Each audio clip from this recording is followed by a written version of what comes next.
Now, for our next conversation, the triumphant Rising Above, please welcome Simone Biles, Olympic gymnast, and interviewer Moira Forbes, Executive Vice President, Forbes. Simone Biles has continued to break barriers and make history in the world of gymnastics. But as the most decorated gymnast of all time, her road to success was anything but easy. From challenges in her childhood to ascending the highest rank in her sports, her rise has also taken place against the backdrop of abuses that she's now using her voice and moral courage to speak out on. We'll hear how Simone is channeling her resilience to become a powerful change agent and how she's looking to pay her power forward. Simone, thanks so much for joining us. I want to start out because obviously 2020, as we all know, has been a year that's been so defined by unprecedented challenge and change, and all the more so for an elite athlete like yourself with the postponement of the Olympic Games and all that that entails. If you were to describe 2020 in 3 words, what words would you use? I would use challenging, hard, but eye-opening. I love that eye-opening. I feel like for so many of us, 2020 has brought all of these challenges to the forefront. But it's also, I think, created this really extraordinary moment of pause for us to think differently about so much of the world around us. You've talked how hard it was initially to keep a positive mindset during this time, especially with all the landscape with social unrest and obviously with all that was going on in terms of your career and the Olympics. You said that you learned to slow down a little bit, and at least in terms of focusing on yourself and your mental health a little bit more. How has this time created that unique opportunity, and what has that meant for you? Yes. So this time has meant a lot for me because I feel like just in general, my character, I've been able to dig deeper and find things that I like or work on things that I know I need to work on. So earlier this year, I got to go to a lot more therapy sessions, given the circumstances that we're all under. And I had time for it, but I didn't really get to think about all of those things on a deep level like I do now because I was always so busy. I was traveling, just so many things came before my mental health, I feel like. So this year I've really been able to focus on that and make sure I'm okay. And I put the challenges ahead of me and kind of get over those humps. You've also talked a lot about this year in terms of what it's meant for you from an activism perspective. Obviously, issues like Black Lives Matter and the social unrest in this country have been brought to the forefront, and obviously have been really difficult, but also an opportunity for this country to think about how we move forward. And I think for a lot of people too, to think about how we use our voice and our platforms to be agents of change. You said that, quote, "I don't think I would be as active with using my voice and advocating for others if it hadn't been for this year." Talk a little bit about this evolution around how you've thought about your voice, how you've developed it, and what it means in this moment in time as we've navigated the past year. Yes. So typically, my audience is a little bit younger. It usually ranges from about 5 years old till my age, 23 and older, but most of my audience is very young. So I didn't want to kind of bombard their social media or news stations or whatever with things that aren't typically talked about in the gym world. But then I found out, you know what?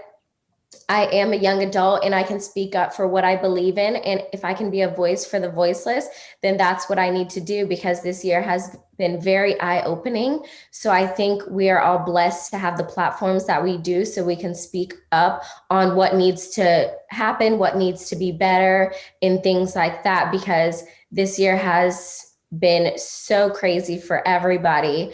But with social media, we've have those platforms to kind of speak up. Has anything surprised you as you started to use your voice across different topics and issues in different communities? Has anything surprised you in terms of the impact that you're having, or how you think about the role that you can have on issues that are much bigger than you thought, or much bigger than perhaps in the gymnastic world or in the sports world and the like? Has this been an evolution for you too? No, most definitely. I feel like I have a lot more confidence speaking out rather than before. I was very shy about it because I didn't want to be an athlete and get a lot of backlash saying, you're just an athlete, do the sports and that's it, like be quiet.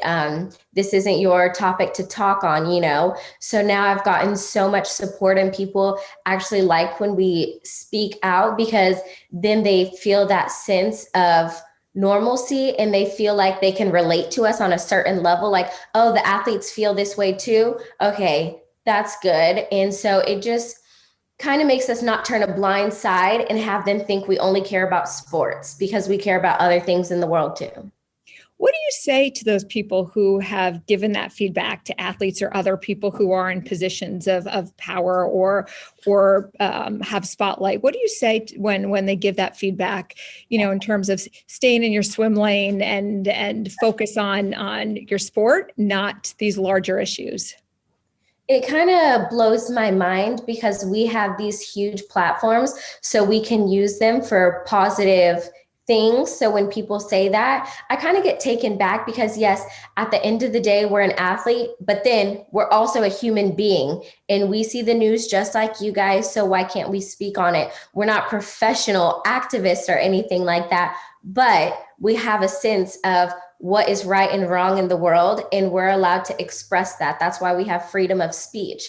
So I just say use it. I love that, because I think with this, with this spotlight and with this platform, there's such power. And I love how this year has unlocked this opportunity for people to really use it in much more pointed ways, and to really drive change across so many issues. I want to shift gears a little bit, because you're someone who, as your career developed, is also someone who has really been in the spotlight and applauded for your moral courage to speak out. In recent years, your continued rise has taken place against the backdrops of the revelations of Larry Nassar. And you were incredibly courageous in sharing your story in 2016 when you opened up about the abuse you suffered, but also its impact on you. And what really struck me, and what I was so grateful for was you sharing so candidly what that experience was like for you. For someone whose career is defined by pushing through barriers and having such extraordinary courage, how did you harness the courage in a different way in this moment in time? And what was it like for you to speak out in such a personal way? Yes. On that, I kind of had to put my emotions to the side for just a little bit, because I knew that at the end of the day, I would help so many people all over the world if I shared my story. And if they were going through the same situation, then they can feel safe to speak up and use your voice.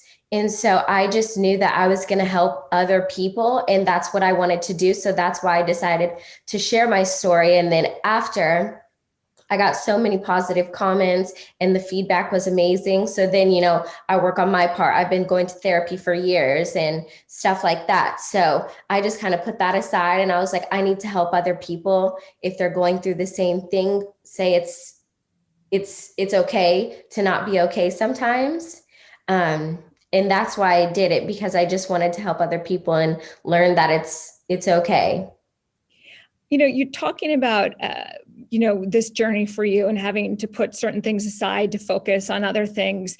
I'd be curious, as an elite athlete, that focus and dedication to your sport is everything. And obviously these issues are incredibly complex and powerful in terms of the role that they play in your life. How have you thought about these different dynamics in terms of your evolution as an athlete and your evolution as an activist and using your platform, and still being able to find the time and the headspace to devote to each of these really, really important things? Yeah, so whenever I was younger doing the sport, I kind of just focused 100% on gymnastics. And then outside of the gym, I still focused on gymnastics. And as I've gotten older, I just have to put my energy in the right compartments, because I realized that, like, if I'm still focusing on gym at home, I'll be tired. So if I want to hang out with friends or family, at the end of the day, I still might be tired, but at least I filled my tank back up with things that make me happy. And so now that's exactly how I kind of go through life. Either you see me on social media or in the gym, or just being on social media using my platform, because I need to fill my tank, and I also need to be normal outside of the gym, because at the end of the day, I'm an athlete, but I'm also a person. And I've just realized that over the years. The spotlight has only continued to grow stronger on you as you've continued to break barriers in so many ways in your career and the like. But also now, you've talked about that people are looking to you to share your perspectives on your own stories, to be a voice around particular issues.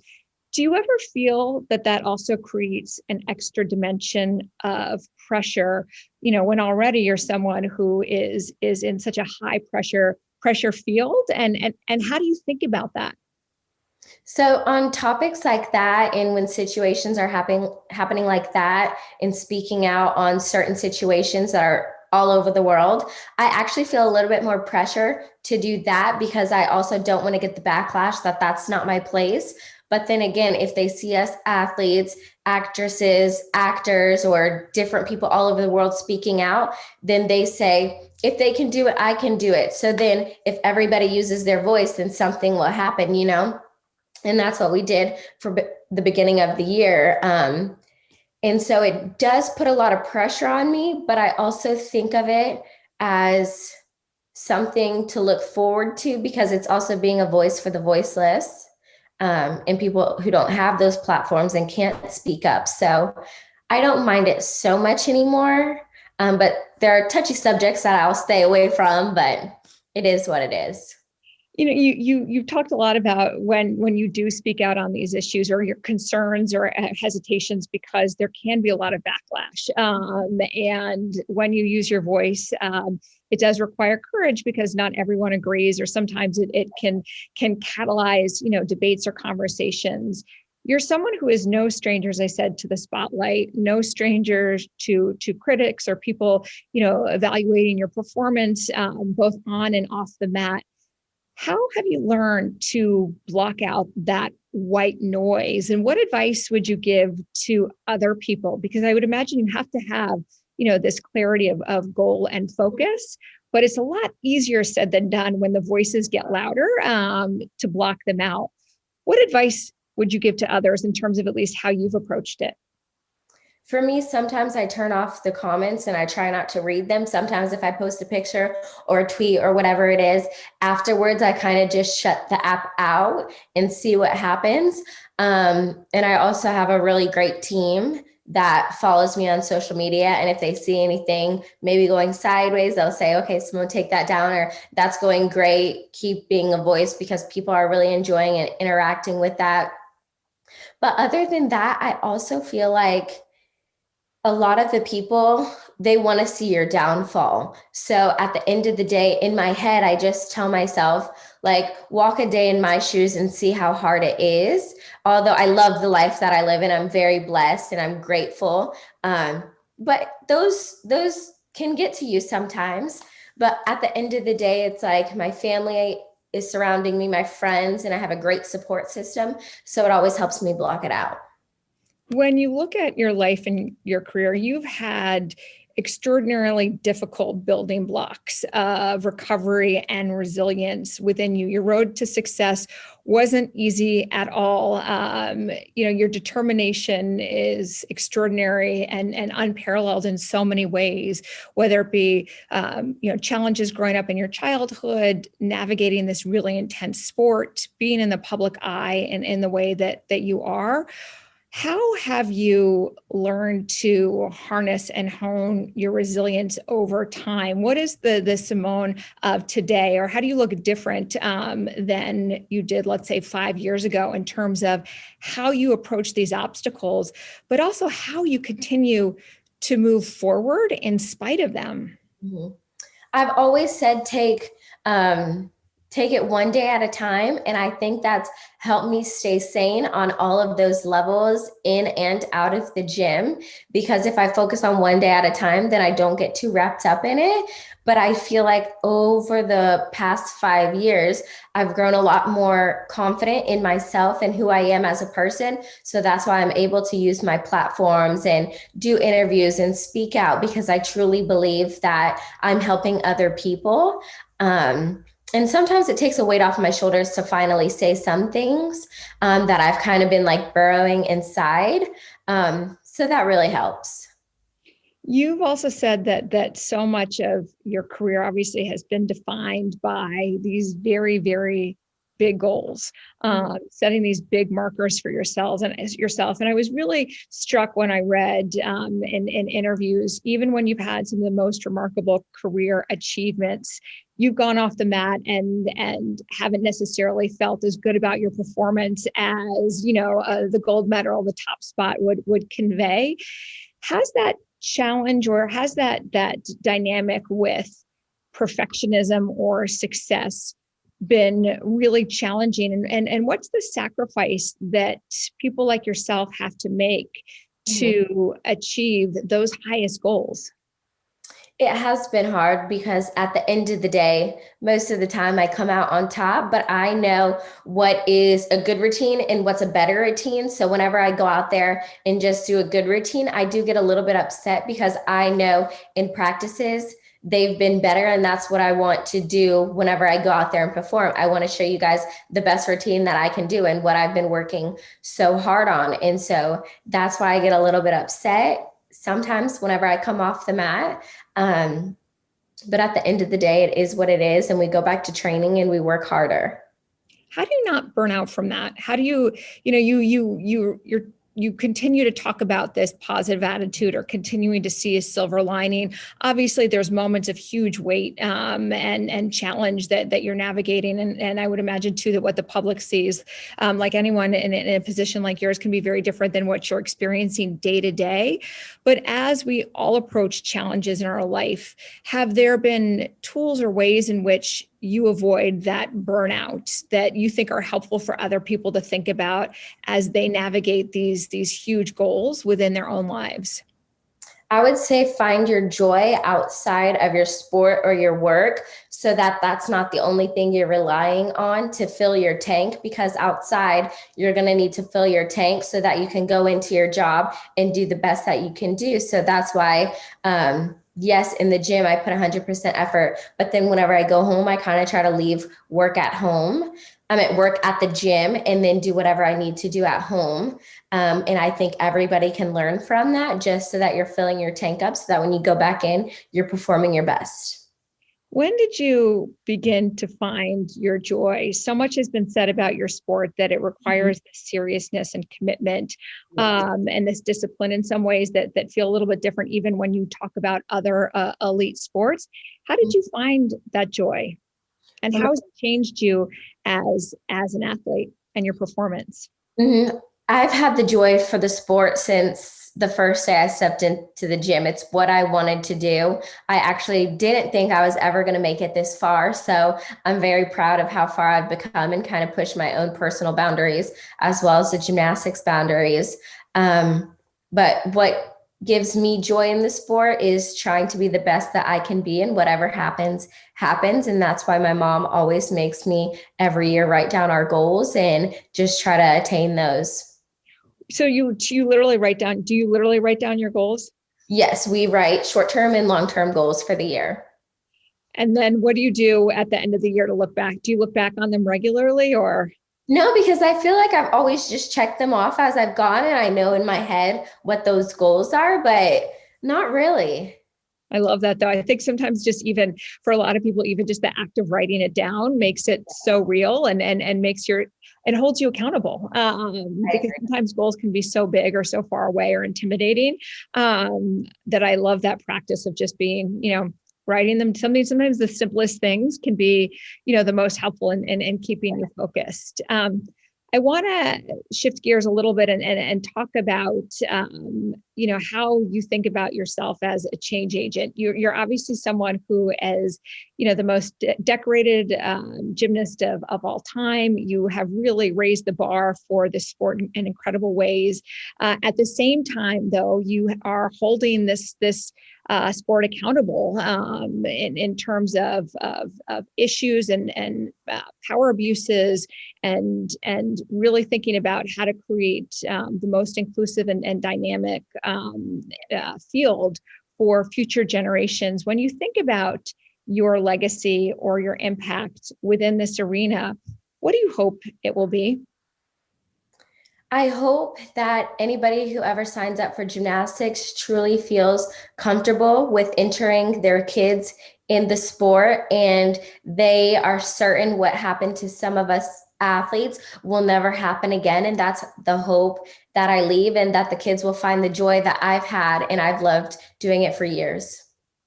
And when you look at those people, those young women and young people who look up to you as a role model, and they look at all that you've accomplished, but also so many chapters right ahead of you. What do you hope that they learn from your story? What do you hope that they take away when they look at how you've navigated all these different junctures in your life?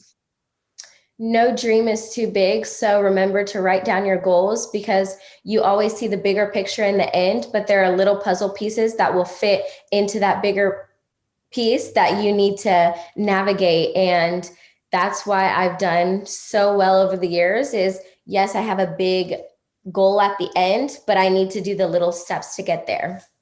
I love that. Yeah, it's those small building blocks over time. They may not lead to gold medals and world championships like yours, but they do, they do build us stronger. As we wrap up, all of us are looking to the next year as hopefully one where we can rebuild stronger, where there's opportunities to take the challenges and the difficulties of 2020 and be able to use them to build something better, to change things in a meaningful way, and to reset on things that were challenging or issues that we wanted to address, that this year has really put at the forefront.